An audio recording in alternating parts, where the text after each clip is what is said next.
Hi, எல்லாருக்கும் வணக்கம். இன்றைக்கி நம்ம பார்க்க போகிற படத்தோட பேர் பார்த்திங்கனாக்கா பீஸ்ட். இது 2026 இங்கிலீஷில் வந்திருக்க ஒரு தமிழ் டப்புடு மூவி. இந்த படத்தை பற்றி சொல்லணுன்னா, இது ஒரு ஆக்ஷன் த்ரில்லர் படம். கதையை பற்றி சொல்லணுன்னா ரொம்ப வித்தியாசமாக இருக்கும். ரொம்ப ஆக்ஷன் அண்டு த்ரில்லிங்கும் ரொம்ப நல்லாயிருக்கும் இந்த படத்தில். இதோட கேரக்டர்ஸ் பற்றி சொல்லணுன்னா, இதில் முக்கியமான கேரக்டர்னு சொல்லணுன்னா, இதில் ஒரே கேரக்டர் தான். ஹீரோவும் அந்த கேரக்டர் தான், வில்லனும் அந்த கேரக்டர் தான். அந்த கேரக்டரை பற்றி சொல்லணுன்னா, அது ஒரு சிங்கம். அந்த சிங்கத்தை சுற்றி தான் மொத்த கதையும் நகரும். ஏன்னா அந்த சிங்கம் தான் இந்த படத்துக்கு மெயின். அதுதான் படத்தோட முக்கியம். அடுத்து இந்த படத்தோட கேரக்டரை பற்றி சொல்லணுன்னா, இந்த படத்தோட ஹீரோயினியோட 2 பாய் ஃப்ரெண்ட்ஸ், ஒரு எக்ஸ் பாய் ஃப்ரெண்ட், ஒரு பாய் ஃப்ரெண்ட். இதை தவிர்த்து கொஞ்சம் போலீஸ் இருக்காங்க படத்தில். இவங்களை சுற்றி மட்டும்தான் இந்த கதை நகரும். ஏன்னா மொத்தமே இந்த படத்தில் அந்த சிங்கம் இந்த ஒரு 4-5 கேரக்டரை சுற்றி தான் படம் நகரும். இதில் அப்பப்போ சில கேரக்டர்ஸ் வந்துட்டு போகும். சரி, ஓகே, இப்போ நம்ம இந்த படத்தோட கதைக்குள்ளே போகலாமா? கதை ரொம்ப ஒரு சாதாரணமான கதை தாங்க. ஆனால் இதில் இருக்கக்கூடிய அந்த சஸ்பென்ஸ், த்ரில்லர், ஆக்ஷன் தான் ரொம்ப அழகாக இருக்கும். கதையை பற்றி சொல்லணுன்னா சிங்கிள் லைனில் சொல்லிடலாம். மனிதர்களை வேட்டையாடக்கூடிய சிங்கம், அதை பிடிச்சாங்களா பிடிக்கலையா, அது என்னென்ன பண்ணுச்சு அப்படின்றது தான் படம். கதையோட ஆரம்பத்தில் பார்த்திங்கனாக்கா, ஒரு பொண்ணு தான் வீட்டு வாசலில் அவங்க பாய் ஃப்ரெண்டோடு நிற்பாங்க. அவங்க 2 பேரும் பேசிகிட்டு இருக்கிறத கேட்ட அவங்க அப்பா அந்த பையனை அதட்டுறதுக்காக வருவார். அவர் கீழே வந்து கதவு திறக்கும் போது அவங்க 2 பேரும் இருக்க மாட்டாங்க. அவங்களோட பைக் மட்டும்தான் இருக்கும். ஏதோ சத்தம் வருதுன்னு திரும்பி பார்ப்பார். அங்கே அவங்க பொண்ணோட நிழல் தெரியும். அதை தேடி அங்கே போவார். போனவர் பெரிய அதிர்ச்சி. அடுத்த நிமிஷமே அவரும் இருக்க மாட்டார். அவரோட சத்தமும் கேட்கும். உடனே அவங்க மனைவி மாடியிலேருந்து கீழே வருவாங்க. கீழே வந்து என்ன சத்தம் கேட்குதுன்னு அவங்களும் அந்த இடத்துக்கு போனாக்கா, அந்த இடத்துல அடுத்த நிமிஷமே அவங்களுக்கும் அந்த அதிர்ச்சி வந்துடும். அடுத்த நிமிஷமே அவங்கள இழுத்துக்கிட்டு போயிடும் அந்த சிங்கம். அதோட அடுத்த நாள் காலையில் போலீஸ் அந்த எல்லா இடத்தையும் ரவுண்டப் பண்ணி நின்றுட்டுருக்கோம். அவங்க ரவுண்டப் பண்ணி நின்றுட்டுருக்கிற இடத்துல பார்த்திங்கனாக்கா, என்ன நடந்ததுன்னு சுற்றி எல்லோரும் நியூஸ் கேட்டுட்ருப்பாங்க. அப்போ அதில் இருக்கக்கூடிய ஒரு போலீஸ் வந்து என்ன பண்ணுவார்னா, அந்த ஜூ கீப்பர் ஒருத்தங்க இருப்பாங்க, அவருக்கு கால் பண்ணுவாங்க. ஜூ கீப்பர்னால் நீங்கள் யாருன்னு நினச்சிடாதீங்க, அவங்க தான் ஹீரோயினி. அவங்க ஜூவோட டாக்டர். அந்த இருக்கக்கூடிய மிருகங்களுக்கெல்லாம் வைத்தியம் பார்க்குறவங்க அவங்க தான். அவங்களுடைய கரண்ட் பாய் ஃப்ரெண்டு தான் இந்த படத்தோட ஹீரோ அப்படின்னு சொல்லலாம். ஆனால் அவங்க தான் இந்த படத்தோட கடைசி வரலாம் வருவாங்க. அவங்க 2 பேரும், அவங்களோட எக்ஸ் பாய் ஃப்ரெண்டும் வருவாங்க. ஸோ அந்த இன்ஸ்பெக்டர் அவங்களுக்கு கால் பண்ணி, இந்த மாதிரி இங்கே ஒரு 4-5 பேரை வந்து ஒரு மிருகம் தாக்கியிருக்கு, என்ன மிருகம்னு கண்டுபிடிங்கன்னு கூப்பிடுவார். ஸோ அவங்களும் அந்த இடத்துக்கு போவாங்க. போனாக்கா அதை எல்லாத்தையும் பார்த்துட்டு அவங்க சொல்லுவாங்க, இது ஒரு பெரிய மான்ஸ்டர். சிங்கம்மான்னு கேட்டாக்கா, இது ஒரு பெரிய மான்ஸ்டர் சிங்கம் அப்படின்னு சொல்லுவாங்க அவங்க. உடனே அவங்க சொல்லுவாங்க, இதை வேட்டையாட எனக்கு தெரிஞ்ச ஒருத்தர் இருக்கார், நான் அவரை வர வைக்கிறேன்னுவாங்க. அதுக்கு அந்த போலீஸ்காரர், இல்லை, எங்ககிட்டே சிறந்த வேட்டைக்காரங்க இருக்காங்க, நாங்கள் அவங்கள வச்சு இதை பிடிக்கிறதுக்கு ட்ரை பண்ணுறோம் அப்படின்வாங்க. சரி, ஓகேன்ட்டு அந்த டாக்டர் அங்கேருந்து போயிடுவாங்க. அடுத்தபடியாக அந்த சிங்கத்தை பிடிக்க ஒரு வேட்டைக்காரனும் வருவார். அந்த வேட்டைக்காரன் வந்து எல்லாரையும் இம்ப்ரெஸ் பண்ணுற மாதிரி பேசி அவரோட காமெடி பண்ணின்னு இருப்பார். அதுக்கப்புறமா சிங்கத்தை பிடிக்கிறதுக்கோசரம் ஒரு மானோட தலையை வச்சு அவரும் வெயிட் பண்ணுவார் சிங்கத்தை பிடிக்கலான்னு. அவர் சிங்கத்தை பிடிக்கலான்னு நினைக்கிறதுக்காக ஏன் பண்ணி நின்றுட்டுருப்பார் அந்த மான் தலைக்காக வெயிட் பண்ணிவிட்டு. ஆனால் பார்த்தீங்கன்னாக்கா அந்த சிங்கம் அவருக்கு பின்னாடி, அவர் தலைக்கு பின்னாடி நிற்கும் கரெக்டாக. அடுத்த நிமிஷம் அவர் திரும்புறதுக்குள்ளே அவர் தலையை பிடிச்சி இழுத்துடும். இழுத்த அடுத்த நிமிஷமே அவர் அங்கேயே உதறிடும். ஸோ அப்புறம் மறுநாள் திருப்பி வந்து டாக்டரு, இந்த இன்ஸ்பெக்டர்லாம் பேச ஆரம்பிப்பாங்க, என்ன பண்ணலாம் அப்படின்னாக்கா. அப்போ அந்த டாக்டர் சொல்லுவாங்க, இது வந்து ஒரு ஹியூமன் ஹண்டர், அதாவது மனிதர்களை மட்டும் வேட்டையாடக்கூடிய ஒரு சிங்கம் அப்படின்னு சொல்லுவாங்க. ஸோ அதுக்கப்புறம் பார்த்தீங்கன்னாக்கா அந்த சிங்கம், அதாவது அந்த ஊரில் இருக்கக்கூடிய ஒரு மனிதர்கள் அனைத்தையும் அச்சுறுத்துகிற மாதிரி எல்லாரையும் சாப்பிட ஆரம்பிக்கும். வீடுகளில், ரோட்டில் போகிற ட்ராமில் நிற்கும்.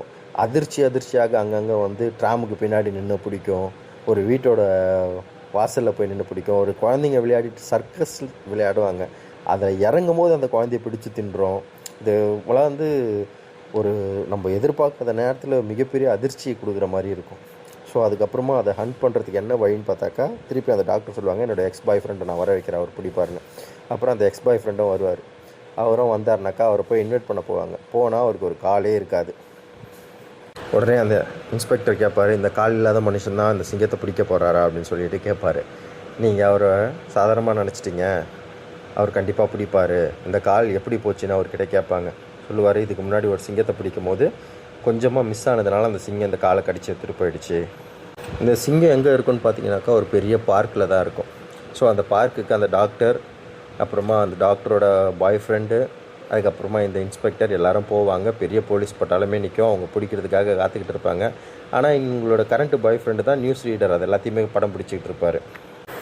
ஸோ அந்த ஹண்டர் அந்த இடத்த போய் சுற்றி பார்த்துட்டு, ஸோ அந்த சிங்கம் எங்கே இருக்கும், எப்படி இருக்கும், இதெல்லாம் ஓரளவுக்கு மேனேஜ் பண்ணி ஓரளவுக்கு ஸ்டோர் பண்ணிப்பார் அவரோட மைண்டில். அதுக்கப்புறமா அவர் என்ன சொல்வார், இதை பிடிக்கணுன்னா ஒரே வழி தான் இருக்குது. ஏற்கனவே கடித்த அந்த ஹண்டர் இருக்காருங்களா, அவரோட உடம்பு எடுத்துகிட்டு வந்து இங்கே கட்டி வச்சு அதுக்காக நம்ம காத்துக்கிட்டு இருக்கணும். ஏன்னா அதுக்கு வந்து அந்த ரத்தத்தோட வாசனையை வச்சு அது திரும்பி வரும், தான் இறைய அது விடாது அப்படின்னு சொல்லுவார். உடனே இந்த இன்ஸ்பெக்டர் அவரோட மேலதிகாரிகிட்ட கேட்க போவார். ஆனால் அவரோட மேலதிகாரி அதுக்கு ஒத்துக்கவே மாட்டார். ஸோ உடனே இவர் என்ன பண்ணுவார், சரி இதுக்கு வேறு வழி பார்க்கலான்னு தேடும் போதே அந்த மேலதிகாரி என்ன சொல்லுவார், நீங்கள் தேவையில்லை, நீங்கள் போகலாம் அப்படின்னு சொல்லிட்டு அந்த ஹண்டர் அனுப்ப பார்ப்பாங்க. அதுக்கு பதிலாக என்ன ஃபோர்ஸ், அதாவது பெரிய போலீஸ் ஃபோர்ஸே ரெடி பண்ணிவிட்டு நம்ம போய் அந்த சிங்கத்தை பிடிக்கலாம் அப்படின்னு காத்துக்கிட்டு இருப்பாங்க. ஆனால் பிடிக்க போன அத்தனை பேரையும் அது வேட்டையாடும். அதுக்கு இல்லாமல் அவங்களுக்குள்ளவே அவங்க சுட்டுப்பாங்க. சில சந்தர்ப்பங்கள், சில ஆக்ஷன்ஸ் நடக்கும். அங்கே ரொம்ப த்ரில்லிங்கான ஆக்ஷன்ஸ் நடக்கும் அந்த இடத்துல. கொஞ்ச நேரம் தான் அந்த சீன்னாலும் ரொம்ப டிஃப்ரெண்ட்டாக இருக்கும். எதுக்காக சுடுறாங்க, யாரை சுடுறாங்க, சிங்கத்தை தான் சுடுறாங்களா, ஆளுகளை சுடுறாங்களா, எப்படி வந்தாங்க அந்த ஆளுங்க, அதுவும் ரொம்ப இன்ட்ரெஸ்ட்டாக இருக்கும் அந்த இடம். அதுக்கப்புறமா வேறு வழி இல்லாமல் திருப்பி ஹண்டர்கிட்டேயே போவாங்க. ஹண்டர் சொல்லுவார், சரி ஓகே நான் இதை பண்ணுறேன், ஆனால் அங்கே போன அந்த போலீஸ் இருக்காங்க இல்லையா, இறந்தாங்க இல்லையா, அவங்களோட உடம்பை கட்டி வச்சு அதை பொரியாக வச்சு தான் அந்த சிங்கத்தை பிடிக்க முடியும் அப்படின்னு சொல்லுவார். உடனே அதுக்கான ஏற்பாடுகள் எல்லாமே நடக்கும். அங்கே போலீஸ் வந்துடும், அந்த இறந்த உடலை கட்டி வச்சு இவரும் அங்கே உட்காந்துருப்பார். இவர் தான் சொன்ன இல்லைங்களா, இவருக்கு ஒரு கால் இருக்காதனால இவர் வந்து ஒரு மிஷின் வண்டியில் தான் வருவார். அந்த மிஷின் வண்டியில் உட்காந்துக்கிட்டு அந்த பணத்தை கட்டி வச்சு இவர் ஒரு ஓரமாக உட்காந்து அந்த சிங்கத்துக்காக காத்துக்கிட்டு இருப்பார். ஆனால் அங்கே பார்த்தீங்க அப்படின்னாக்கா இவங்க எல்லாரையும், மற்ற ஹீரோயினோட பாய் ஃப்ரெண்டு எல்லாரையும் வெளியே அனுப்பிச்சிட்டு இவர் வெயிட் பண்ணிருப்பார். அந்த இடத்துல சத்தம் கேட்கும். சத்தம் கேட்டு என்ன ஏதுன்னு திரும்பி பார்க்குறதுக்குள்ளே பார்த்தீங்கன்னா திருப்பி சிங்கம் இவருக்கு பின்னாடி நிற்கும். உடனே இவர் அந்த சிங்கத்தை சுட ட்ரை பண்ணுவார்.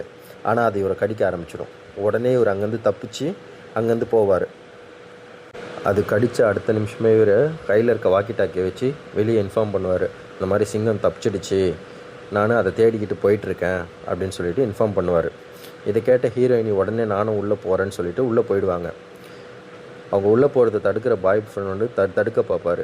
ஆனால் அவங்க அதை பேச்சை கேட்காமலே உள்ளே போயிடுவாங்க. அவரை தேடி நான் அவங்க போவேன், இவர் அந்த சிங்கத்தை தேடிக்கிட்டு போக நடுவில் ஒரு சின்ன இடத்துல பார்த்தீங்கன்னாக்கா ஹீரோயினி தான் வருவாங்க. ஆனால் அது சிங்கம் மாதிரி ஒரு த்ரில்லராக காட்டுவாங்க பாருங்கள், ரொம்ப பிரமாதமாக இருக்கும் அந்த சீனு. அது அப்படியே ஒரு பயங்கர த்ரில்லிங்கான ஒரு சீனு. உடனே அவர் சுட ட்ரை பண்ணுவார். உடனே இவங்க ஹீரோயினி சுதாரிச்சிடுவாங்க. அதுக்கப்புறமா ரெண்டு பேருமே அந்த சிங்கத்தை தேடிக்கிட்டு போவாங்க. அந்த சிங்கத்தை தேடி அதோட பாதையில் அதோட பாதை அச்சை வச்சு சுற்றிக்கிட்டு போவாங்க. நான் தான் சொன்னேன் இல்லைங்களா, அது ஒரு பெரிய பார்க்குன்னு. அங்கே பார்த்தீங்கன்னாக்கா ஒரு லேப் இருக்கும் அந்த பார்க்கில். கடைசியாக பார்த்தாக்கா அந்த சிங்கம் அந்த லேபுக்குள்ளே போன மாதிரி தான் காட்டும். உடனே ரெண்டு பேரும் அந்த லேபுக்குள்ளே போவாங்க. லேபுக்கு வெளியவே சொல்லுவார் எக்ஸ் பாய் ஃப்ரெண்டு, நீ உள்ளே வரவானான்னு. ஆனால் அவங்க சொல்லுவாங்க நானும் வருவேன். உடனே அவங்க கையில் ஒரு துப்பாக்கியை கொடுத்துட்டு ரெண்டு பேரும் உள்ளே போவாங்க. உள்ளே போய் சிங்கத்தை தேடுவாங்க. சிங்கத்தை தேடி நின்றுக்கிட்டு இருக்கும்போதே பார்த்தீங்கன்னாக்கா சிங்கம் அவங்க எதிர்க்கவே நிற்கும்.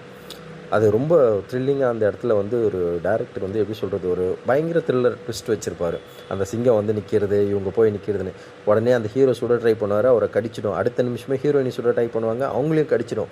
ரெண்டு பேரையும் கடிச்சிட்டு அதுக்கப்புறமா ரெண்டு பேரும் தப்பிச்சு ஓட இருப்பாங்க. ஹீரோயினி ஒரு பக்கம் ஓடுவாங்க, ஹீரோ ஒரு பக்கம் ஓடுவார். அவரை ஹீரோன்னு சொல்ல முடியாது, ஹண்டர்னு தான் சொல்லணும். ரெண்டு பேருமே ஒரு பக்கம் போவாங்க. போயிட்டு ரெண்டு பேரும் ஒளிஞ்சிப்பாங்க. அந்த சிங்கம் ஹீரோயினை தேடி போய் அவங்கள பிடிக்க ட்ரை பண்ணோம். ஆனால் அவங்க ஒளிஞ்சுப்பாங்க அந்த ஒரு டோருக்குள்ளே. மேலே ஏசி டெக் இருக்கும், அது வழியாக அவங்க தப்பிச்சிக்க பார்ப்பாங்க. உடனே ஹீரோ வேறு ஒரு ரூமில் ஒளிஞ்சிக்கிட்டு இருப்பார். அந்த இடத்துக்கு போய் இவர் ஒளிஞ்சிக்கிட்டு இருப்பார். இவரும் வந்து தப்பிச்சு போய் அவரோட ரத்தம் ஒழுக அந்த இடத்துக்கு வந்திருப்பார். வந்துட்டு அவரும் அந்த இடத்துல நின்றுட்டுருப்பார்.